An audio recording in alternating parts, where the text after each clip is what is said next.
Well, my name is Brooks Keel. I'm the president of Augusta University, and first let me thank all of you for being here. And as you can tell by the way we are positioned and the way all of you are positioned, we are doing what we should be doing. That is maintaining social distancing. Even when you're outdoors, we're trying to do our best to keep this community as safe as we possibly can. This is an incredible day for us at Augusta University and for Augusta. And I just want to start off by thanking the Augusta National Golf Club and the Community Foundation for the wonderful partnership this is, and for the incredible generosity to provide this sort of support for Augusta University and our health center, and through the Community Foundation for the great things that they're going to be doing in the community. I want to thank Chairman Ridley and the members of the Augusta National Golf Club for their incredible generosity. Augusta National has been such a huge part of this community for many, many years. And this is just another great example of what the Augusta National Golf Club does for Augusta by taking this sort of leadership role and using their precious resources and the resources of their members to support the community of Augusta. There is no question that through the generosity of the Augusta National Golf Club and the collaboration with the Community Foundation, that many, many lives will be saved in this community. And I'm very, very proud to be part of this community, of Augusta and Augusta University and this health system. So with that, I'm going to turn things over to my colleague, Dr. Philip Cools, Chief Medical Officer for Augusta University Health System, and is an emergency room physician himself, who's well trained. And he's been taking many of the leadership roles and not only helping us treat the citizens of our community, but helping us educate the citizens of our community. So Dr. Cool, I'll turn things over to you. Thank you, Dr. Keel, and it is my sincere pleasure to be here to discuss this issue, and also want to add my thanks to the Augusta National Golf Club for their generosity. As you know, COVID-19 is a challenging situation, and testing ability as well as providing that telemedicine screening is vital to making community. Augusta is committed to taking care of our community. We take care of our patients and our community and our students, and this donation will help us do that in a dramatic way. This will help add to our capacity for providing telemedicine screening as well as testing capacity, again, which is vital for helping fight this disease. So I'd like to add my thank you to the Augusta National Golf Club for supporting us in this effort in helping take care of the citizens of the community. We're happy to try to answer any specific questions you may have when we turn it over to Michelle Knox-Berry from the Community Foundation. Any questions? Okay. Now this has got to be a first. I just want to tell you, this has got to be a first. Yes, sir. Still up closer to the 6 mic, Dr. Cool. I mean, specifically, besides the obvious, how does tripling the testing on a daily basis help? Yeah, so one of the things that this does, for example, for a patient that's admitted to the hospital, is by being able to test faster, we're able to preserve our personal protective equipment. So this disease is a bit tricky, and by being able to test, we're able to then scale back the level of personal protective equipment that we're using, and because of that, it helps us in lots of ways. As soon as we know the diagnosis earlier, we might be able to discontinue antibiotics, for example. So increasing testing capability, identifying those that are at risk, as well as particularly being able to identify inpatients early is vital.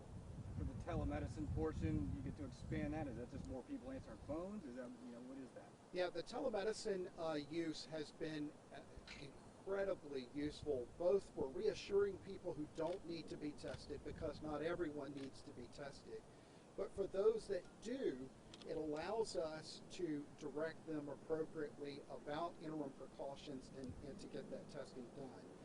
So telemedicine has been invaluable as a screening tool for this, and we have been asked to try and expand that availability, and support like this will help us to do that.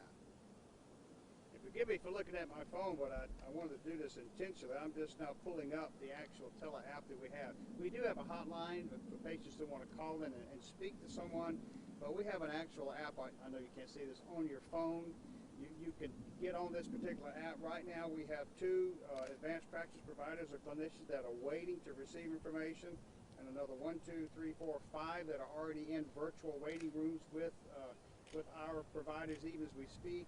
You get a live video telehealth conference with a provider who can answer specific questions, and then the providers like Dr. Cool can actually see the patient and make better determinations as to who needs to be tested.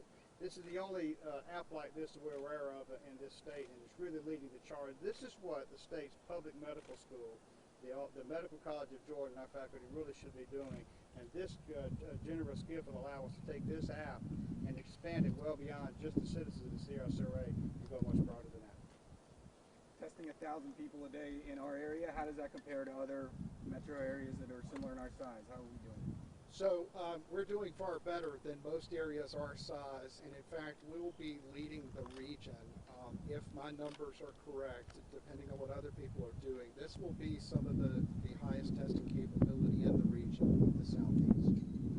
How will this donation help shape the role in our community? So as I mentioned, identifying those that are at risk early and also being able to screen appropriately and test early are vital in the care of the COVID-19 patient, also protecting those that are at risk. For example, if someone is being tested, we're concerned they might have COVID-19. As we've mentioned, the large majority of people have minimal symptoms. But if we're able to test that individual, there's a completely different message to you have this disease. Stay away from others, isolate yourself at home, don't go out to a restaurant or don't go out in public, don't go visit your grandmother because you have this disease.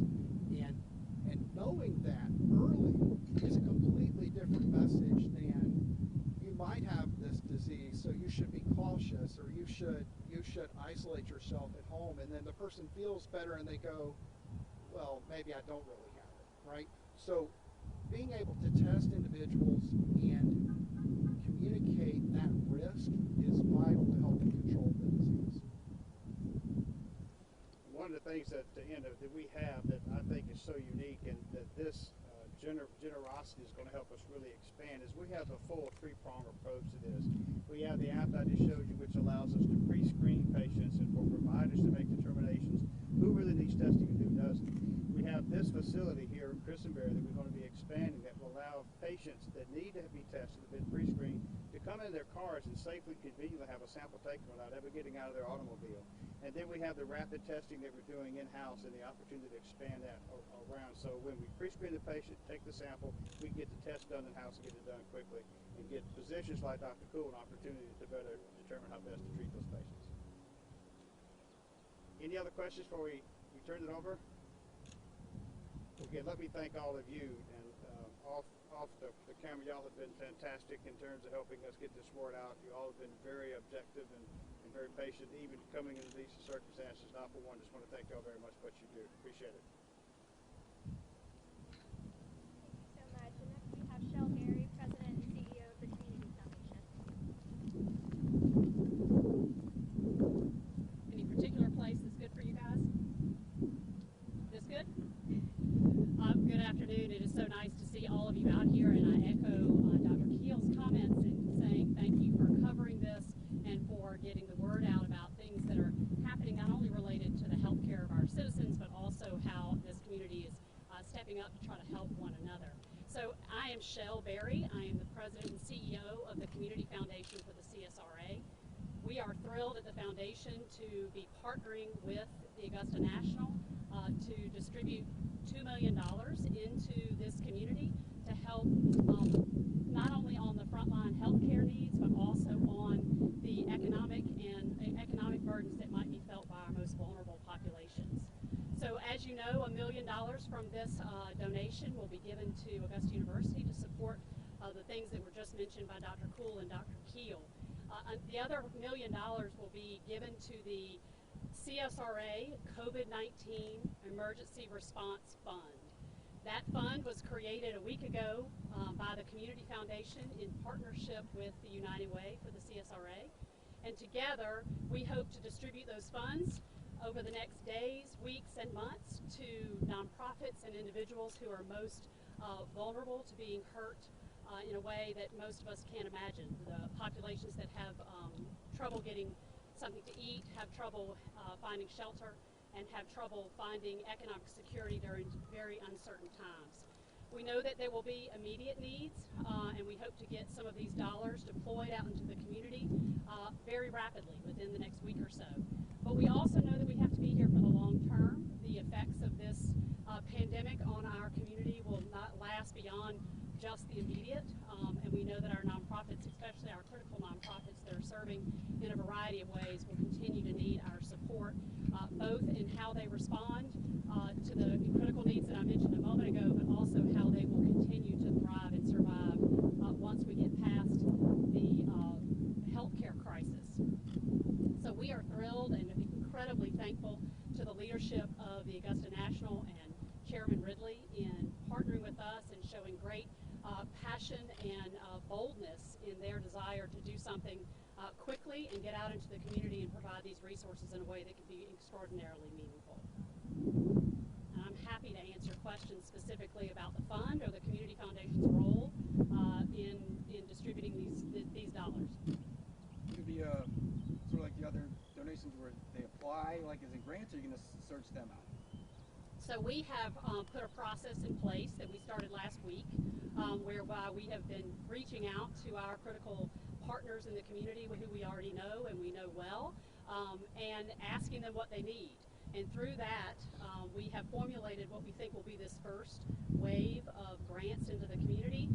But at the same time, we want to make sure that we're asking some community leaders to help us in that process. So we've named 5 community members that actually will start meeting with us tomorrow.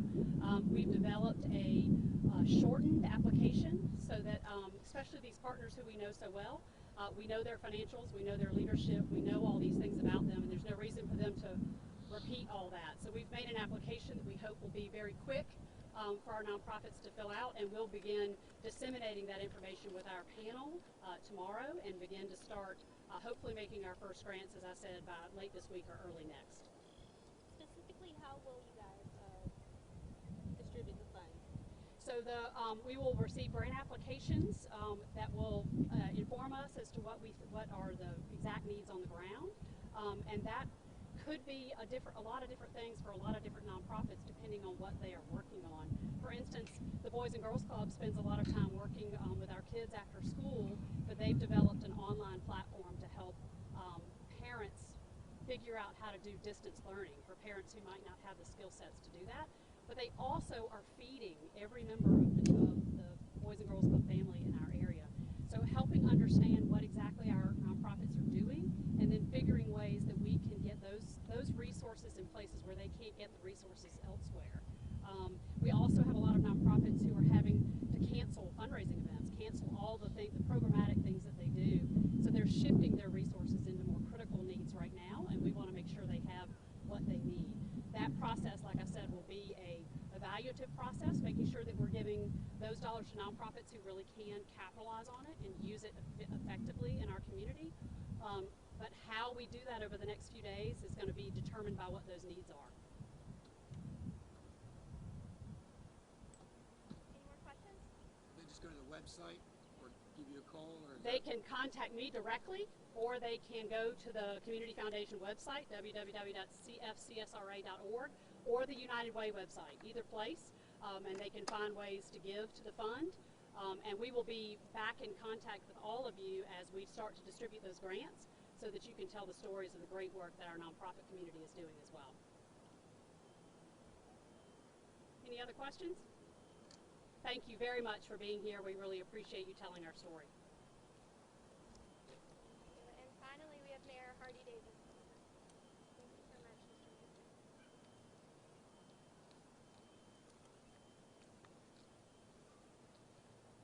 Thank you and good afternoon. I want to take a moment to once again express our profound appreciation for the Augusta National Golf Club. As you've heard from both Dr. Keel and Dr. Cool, and also Shell Berry, these gifts will make an incredible mark in our community. at a time where we're all experiencing one of the most unprecedented things that we've ever seen in our short lifetimes, whether it's expand the testing here at AU, which is so incredibly needed in our community at a time like this, that will allow us, as you heard Dr. Poole say, make sure that we're meeting the needs of our community around this entire region, but also our healthcare providers. I want to say a word of thanks to all of our healthcare providers and our first responders. They have done a yeoman's job in terms of getting the first responses around testing in our community, but more importantly, every single day they're coming in, they're working, they're leaving their family members, and we need to make sure all across our community that we're giving them the due thanks that is necessary for the work that they're doing to make sure that not only do we stay safe, but we continue to stop the spread of this virus in our community. When you think about the work that the Community Foundation has done, particularly in the area of our nonprofits across Augusta, this gift of $1 million in partnership with the United Way will allow us to meet the needs of some of our most vulnerable partners and community citizens here in the city of Augusta and across this region, because they are, in fact, a gift around the CSRA. And so I want to echo the city of Augusta's strong support for the great work that Chairman Ridley and the Augusta National Golf Club and its members are willing to do in terms of their community support, especially at a time when so many of us were anticipating the first week of April as we look forward to it. But they've stepped up and said, we're here to support this community at this time, and again, we're so very appreciative. And we want to say thank you to our partners, the Augusta National Golf Club, Augusta University Health, and of course the Community Foundation of the CSRA. Thank you so much.